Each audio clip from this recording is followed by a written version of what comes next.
It seems both Illini football and basketball might be waiting on an NCAA decision that could impact how they transform their rosters moving forward.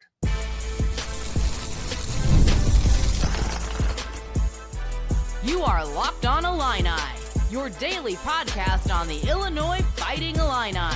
Part of the Locked On Podcast Network, your team every day. Oh, welcome all to another edition of Locked On Illini. Thank you all so much for making us your first listen each and every day. Today's episode is brought to you by FanDuel. Right now, new customers can bet just $5, and if your bet wins, you'll get $300 in bonus bets to use across the app. Download the app today. My name is Sonny Verma, your host here at Locked On, where I continue to provide you coverage each and every day. Everything you see and hear is going to be absolutely free.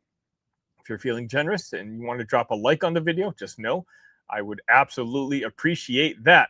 Speaking of things I don't appreciate, my everydayers in here know what I'm about to do.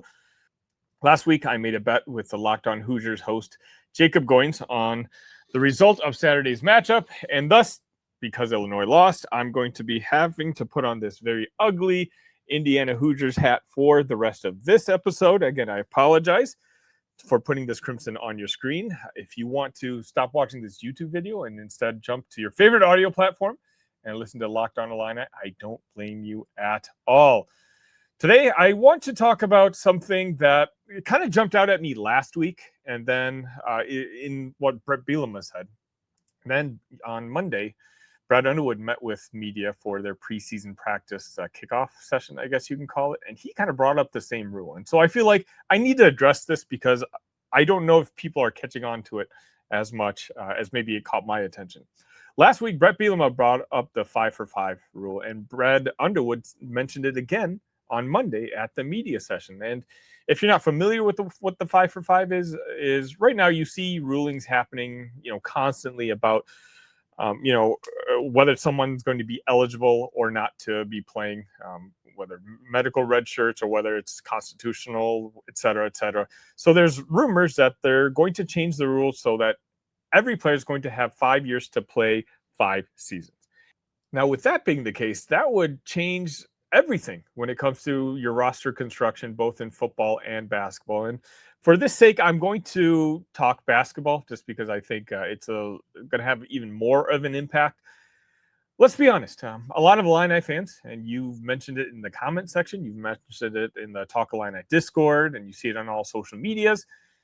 There's a level of concern about the level of recruits that Illinois tends to be recruiting aggressively, at least in this current recruiting cycle. Obviously, last year we were able to bring Kaspersky Yakushonis and Will Riley and Morez Johnson, and it was arguably the best freshman class that Illinois has ever had.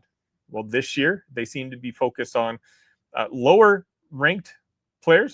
That's a polite way of putting it, while still going after some big fish. But some fans are getting frustrated that there might not be as many big fish as that we've had in years past. And so that got me thinking. The fact that Brad did bring up this 5-for-5 and Bret Bielema brought up this 5-for-5, that maybe Brad and Bret seemed very confident talking about it last week, saying that he thinks this is going to happen. And you would imagine that both Brad and Bret have these conversations together. And that makes you think, because that kind of, we talk about Brad Underwood's roster construction over the last few years and how it's kind of an inside joke. It's not even an inside joke. It's a national joke at this point about how much and how aggressively Brad turns over his roster year after year. So much so that we're returning half the roster from last year. And a lot of Illini fans consider that a win. But speaking ahead and kind of looking ahead, if this 5-for-5 rule does take into a place by the NCAA and they approve it, really the only guy on the current basketball team that wouldn't be eligible to come back next year would be Ben Humrichous. And now you're talking about an already veteran team becoming potentially even more veteran. Now, of course, outside factors will take place. Thomas Slavovicic has been pretty clear that he wanted to come to Illinois to play for 2 seasons and that he could move on to the next level. So, maybe Tommy's going to move on. But there's a lot of other players who, Kylan Boswell, can you imagine a 5th-year Kylan Boswell as a point guard? We still don't know what year Mihailo Petrovic is going to be classified at. We're still waiting on the NCAA to make a ruling on that. But if all of a sudden he's ranked as a senior, well, then what if he's allowed to come back for another year as well? I will say this. When it comes to roster construction, especially in the college basketball landscape now, there's very few instances where I would rather take a raw 18-year-old freshman over a developed, seasoned 22 or 23-year-old college basketball player. I mean, you're just talking simply 4 more years of development, 4 more years of college coaching. And so if this is why Brad Underwood is making this decision to be a little, and again, I'm trying to be very careful on how I phrase this. They're obviously still going after high-level guys like Alex Costanza. But at the same time, I do think that they look at what's in the locker room now, and they look at what's been in the locker room of teams that have been competing for national championships as of late. If they think they want to go more veteran, bringing in a top 10, top 15 guy in the recruiting trail is going to cost a significant financial commitment. And on top of that, are you sure that kid is going to be able to get you closer to winning the Big Ten title or a national championship than maybe a 22-year-old or a 23-year-old? I said this last week that I don't know if there's a single freshman in the country this upcoming year ranked anywhere from 10 to 30 that I would rather have on this upcoming basketball team than I would a junior year Andrej Stojakovic, like we're about to have, a guy who's played in the ACC for 2 seasons now. He scored 18 points a game last year in the ACC. Would I trade that for a possibly higher upside, higher ceiling freshman? I'm not so sure. We tried that route last year with Kasper Jonas and Will Riley, and I'm not going to say anything negative towards them. They were 2 fantastic players. I'm very grateful that they donned the University of Illinois jersey for a single year. But last year was a roller coaster ride. You had the highest of highs, and you had the lowest of lows. I do think that when you take a look at teams like an Auburn or a Houston, you're looking at teams, or even Florida, literally the national champions from last year. Those are all teams that were kind of built on experience. And it looks like Brad Underwood is taking that blueprint and adjusting it out a little bit, maybe injecting a little international flavor into it. But the blueprint has worked for other programs, and I don't necessarily mind that Brad Underwood's trying to adapt it here at Illinois. And all of a sudden, it makes a lot more sense why we might not be so aggressively going after the top tier freshmen anymore, just because of the financial resources and, quite honestly, the commitment you're going to have to make for them to stay on the basketball court. Morez Johnson showed that you could have a recruit committed to your program for 3 years, 3+ years. You could have a great relationship with the kid. You could put him in position to start. You can put him in position to play many minutes during the season. And still, at the end of that year, they may leave anyway. They may leave to another Big Ten school anyway. So at this point, what does loyalty even matter? If loyalty is no longer a two-way street, then why not just maximize your chances to win a national championship? If we don't know what this season is going to look like for the Illini this upcoming season. Again, we do have half the roster being brand new players. We do have some returning players from last year, and I'm looking forward to seeing how Tomislav Ivisic and Kylan Boswell improve from year 1 to year 2, as well as another player I'm going to be talking about in the next segment.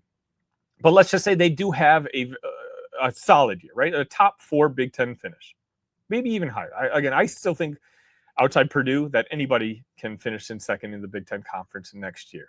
Well, if you combined a returning roster, yeah, you're going to have to replace Tomislav Ivisic, but you're also going to have the resources that you brought back Tommy with. Well, you're going to be able to spend that on somebody else. Now, whether that is a top-tier freshman, or maybe that's just another top-tier transfer portal addition, well, Illinois is becoming a destination that people and players want to play at.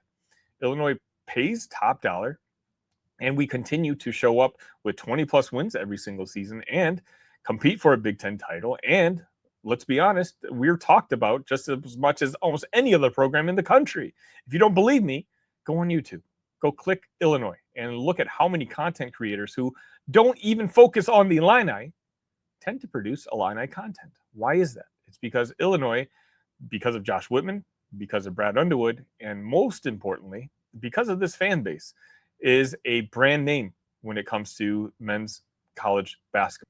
And so I'm sitting here thinking, if you can get Kylan Boswell back for your 5th season, if you can get a senior year Andrej Stojakovic, again, Ben Humrichous is going to be gone, but we know David Mirkovich and Keaton Wagler are getting a lot of positive buzz so far this offseason. What if they're also able to make a year 1 to year 2 jump next season?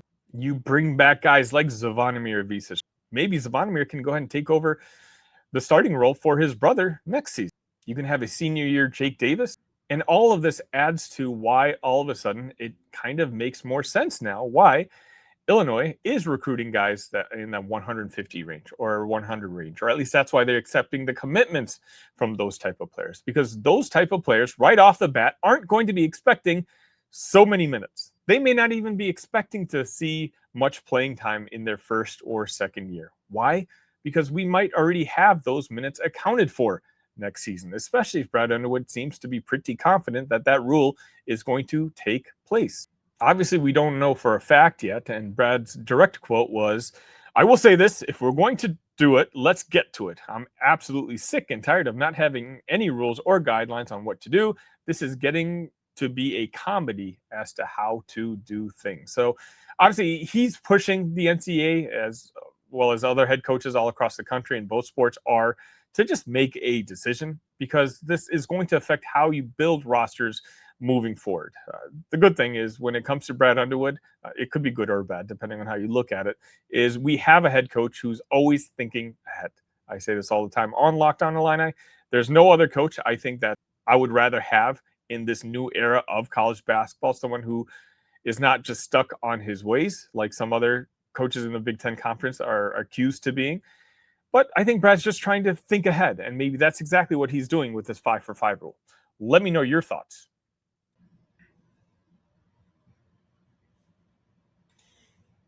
Mazda crafts cars for those who do more than simply move. From footwork to breathwork, athletes sweat all the details. Mazda brings the same intention to how we craft every model. You can make everyday drives feel like anything but, from smooth handling to intuitive controls.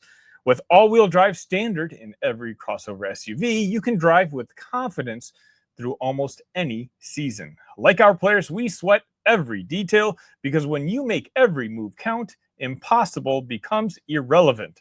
Mazda, be moved.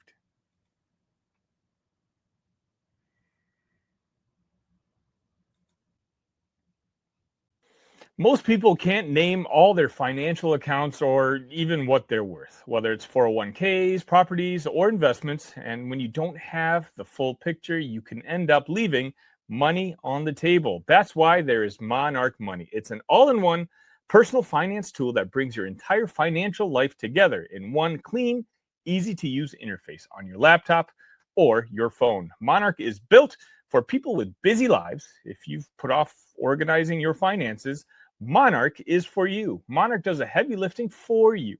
You can link up all your accounts in 1 minute and see clear data vision. Get smart ideas of your spending and finally feel in control of your money without ever touching a spreadsheet. For example, you can identify that you may not be saving as much into your 401k as you need to, especially if retirement is right around the corner. Do not let financial opportunities slip through the cracks. Use code LOCKEDONCollege at monarchmoney.com in your browser for half off your first year. That's 50% off your first year at monarchmoney.com with code LOCKEDONCollege. And welcome back to Locked On Illini. If you haven't hit the like button, what are you waiting for? Speaking of liking, on Monday, again, Brad Underwood met with the media for a kind of a preseason practice kickoff session, and he had a lot of interesting quotes. I talked about what he mentioned about Andrej Stojakovic yesterday, and there's a couple other things I wanted to bring up. And today, I just want to discuss his Ben Humrichous comment, not because I think you have to put a lot of weight into anything Brad Underwood says, because, of course, if you're an Illini fan, and particularly been paying attention to this basketball program for the last few years, you know Brad Underwood just likes to talk, and sometimes he just talks without thinking. I don't know if it's by design or what, but still, Coming into this season, I do think that Ben is going to have a moderately important role. And so I kind of wanted to talk this whole situation out with you guys. Let's be honest. Let's talk about Ben Humrichous. Last year was clearly a learning curve for Ben. He came in as a transfer from Evansville, started 26 of 35 games, averaged about 7.5 points per game, and shot 34% from three, which was tied for second best on the entire team. But we know the consistency was absolutely not there. Some nights he looked like a stretch four weapon, and other nights Illinois just simply could not count on him. And worst off was the rebounding. That was just one area where he didn't impact the way Illinois genuinely needed him to, especially at a guy who's standing at 6'9". You want a little more physicality when it comes to being inside, and it certainly just wasn't there when it comes to Ben. But the message that Underwood seems to be sending is quite clear. Year two Humrichous could be different. Brad did say that he's added, again, 25 pounds of strength, which shows that that's a commitment that Ben is making with Adam Fletcher to be better. That's a guy who understood what was needed by the Illini last year and what's needed to succeed in the Big Ten Conference, especially physically, and he's gone out and he's done it. Brad also talked about the confidence level. He said that he's a guy that I don't think is just glad to be here now. I think he's ready to be a really productive player. I truly do believe that last year Ben Humrichous came in with lots of expectations, and a lot of it has to do with the head coach, Brad Underwood, hyping him up in the offseason, and then other content creators out there kind of jumping and riding that wave and talking about him being a potential next Dalton Connect, and what basically saying Ben Humrichous could be something that he clearly was not. Last year, it was clear Ben was still adjusting, new program, new league, different role. But now, this year, without those expectations, well, maybe he's settled in. Maybe he is a little bit more comfortable and he's ready to play with the type of swagger that he showed on tape at Evansville. And keep in mind, at Evansville, he's shot over 40% from three. Of course, nothing is guaranteed. There's definitely real competition at the 4 spot. You've got Zvonimir Visic. You've got David Mrkovic, who a lot of people are saying quietly behind the scenes has been one of the surprises of this offseason. He brings size and physicality, but Humrichous certainly does stand a chance here. But he's got to seize it. If he can get back near to that 40% clip that he shot at Evansville, well, then he becomes not just a role player, but a key role player. A role that I think he's much better suited for than one of your stars that he was kind of forced into being last year. He is a legit floor spacer, and that opens things up for a guy like Boswell, and certainly a guy like Mihailo Petrovic and their type of games. And that's how you can turn a good offense into a great one. Bottom line is, when it comes to the big picture, Illinois does not need Ben Humrichous to be a star. They just need him to be steady. Think about the past Illini teams. They've had veterans in that forward spot who can defend, rebound, and hit open shots. And if you have guys that can do that, the ceiling for the team is simply higher. And with so many new pieces, talking about Stojakovic, Petrovic, Mrkovic, all coming in, having second-year guys like Humrichous, who knows the system, who's been through the grind, and who can now bring more physicality, hopefully, can be invaluable. We know Brad Underwood always loves to talk about the year 1 to year 2 leaps. You saw it from Coleman Hawkins. Back in the day, you saw it with DeMonte Williams. Well, maybe Ben Humrichous is next on that list. But what I'm curious and I want your guys' thoughts on is at 6'9" and gaining 25 pounds, why? What do you think the purpose of that is? As I mentioned, Zvonimir and David Mrkovic are also going to be playing the 4 spot. And when you think of the center spot, you think of Tomislav Visic, his brother Zvonimir, and also Jason Jackstis, the redshirt freshman. Could Ben Humrichous play a little center on next year's team?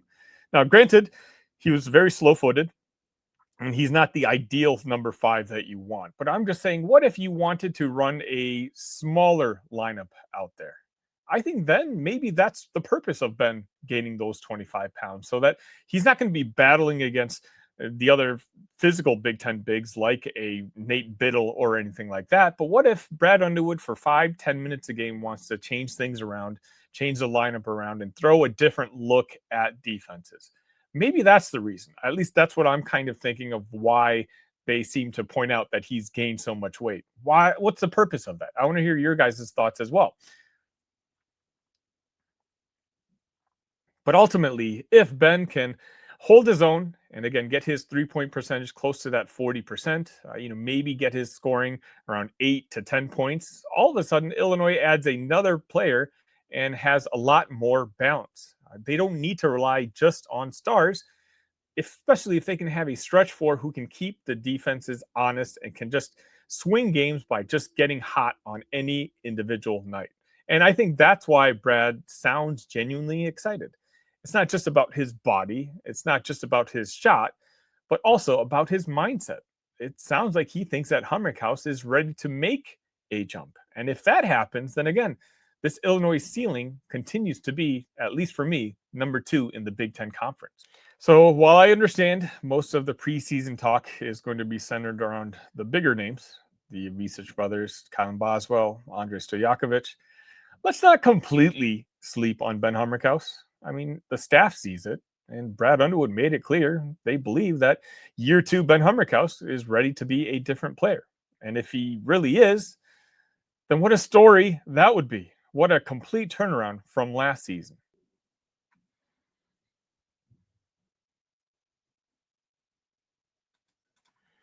The NFL season is here, and FanDuel is making sure you're ready for kickoff with a can't-miss offer.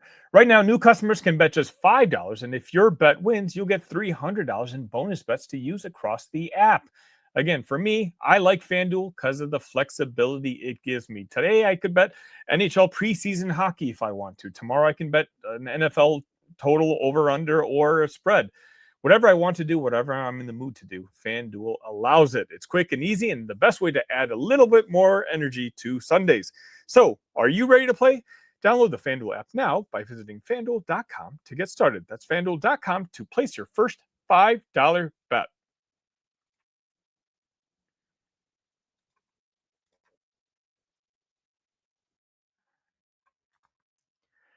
A couple notes before I let you go. Carson Bounds from Rivals tweeted out that Illinois has a visit scheduled with a 4-star Adam Umedak, which was first reported by Sam Kaiser.